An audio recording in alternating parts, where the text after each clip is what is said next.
So should you buy a swim spa? Well, I'll tell you what happened with us. We've had this now for 2 years, and so I can give you my experience of this in the last 2 years. In summary, if I had to do this all over again, would I spend $27,000 buying this spa? Probably yes. Okay, so first thing is, this is the model with 4 separate jets. When you turn them on,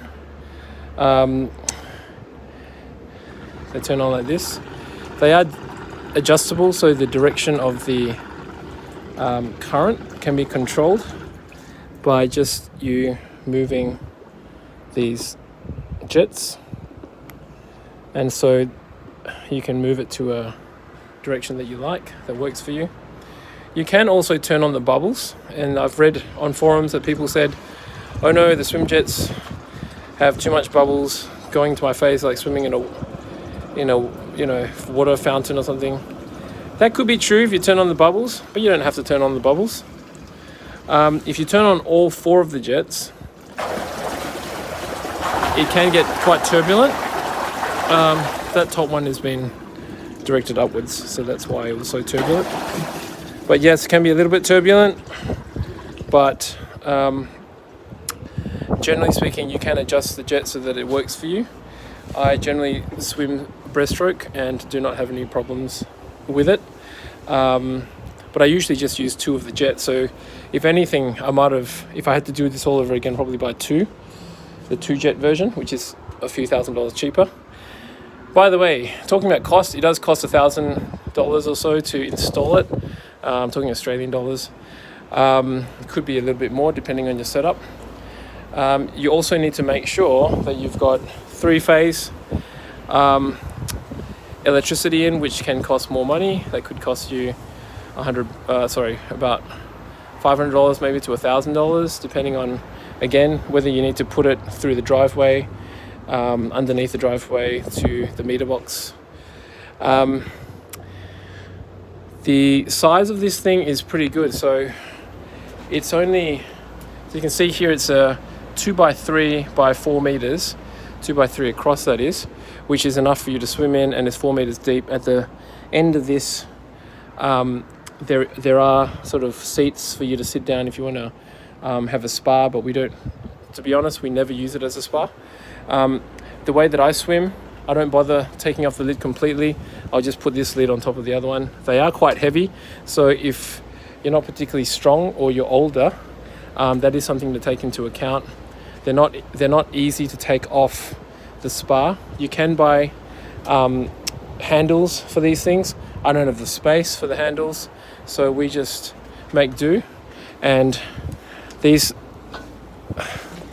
it's pretty heavy, but because it's so thick, it does keep the warmth in there. So this is set at 30 degrees, which is fine for us.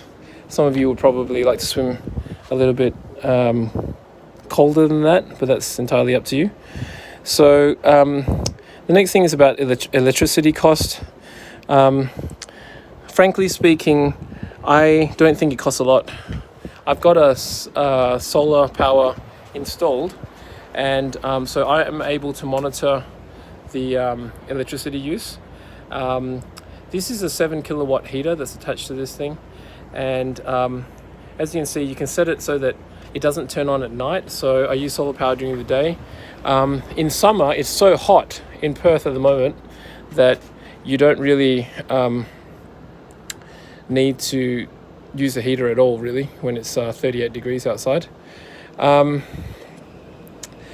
You basically spend a little bit on a few items. The main one is this.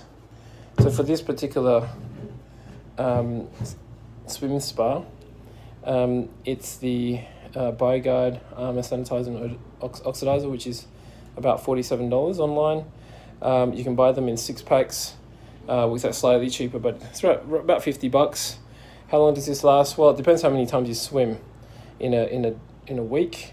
They say to put about 60 grams for this size spa every time you use it, which I probably might use half of that to keep the chlorine levels right.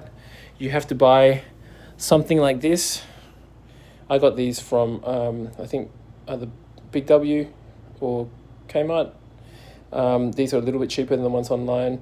These do fine. So basically you're looking at the total chlorine, and you need to keep, if it's above I think 27 degrees or something like that, or 24 degrees, then you need to keep it around 5. If you're having a cold swim spa, then you can have it a bit lower. But you just dip it in. It takes 2 seconds, and that will check. You can check the chlorine levels. Essentially, those are the two things that you use most of the time. You change the water perhaps once a year, depending on how often you use it. I have bought replacement filters, which I probably didn't need to do yet anyway. So my filters are still going fine after 2 years. These things, this costs about $20, comes at a pack of 50. Look, I've got a feeling of how much I need to put now, so I don't really need to check every single day like they tell you to. You probably check a few times a week, if that. I like to check before the kids go in. You can sometimes tell if there's too much chlorine just from the smell. But essentially, yeah, you need to spend a little bit of money on this. And like I said, the electricity really depends on your setup. But I'd say, depending on the temperature you set and all the rest of it, the website says about $1 a day. I don't think they're far off. I think if you budget about $1 a day to keep this swim spa warm, then that's about right. Now, other features are with the actual jet. So when you turn the jet on, you can't actually control the power from here. So it's either on or off. You can control the power from those side levers, or whatever you call them. You just turn them, and basically it diverts the jet power to the side or some of the other spa jets. And when that happens, it takes there's less push from the swim jet, so you can adjust it. Frankly speaking, I never do that. I don't need to do it. In terms of maintenance, it's pretty much minimal maintenance. So what happens is I'll just take this lid off, jump in, have a swim, take a shower. I've got an outdoor shower. I think that's a good idea if you want to do that. And then put the 30 to 60 grams of the BioGuard stuff,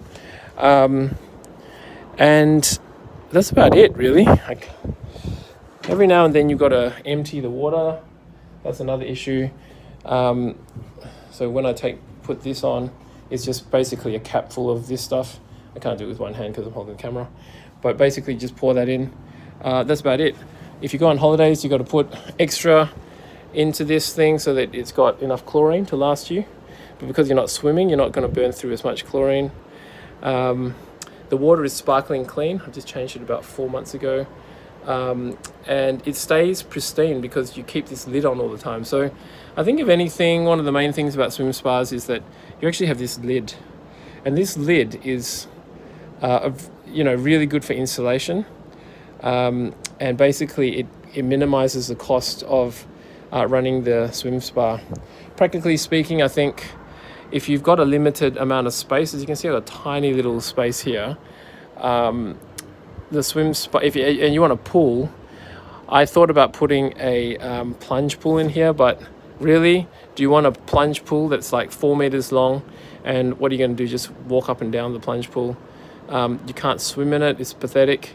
You could spend another $15,000 maybe putting one of those machines in to make the water sort of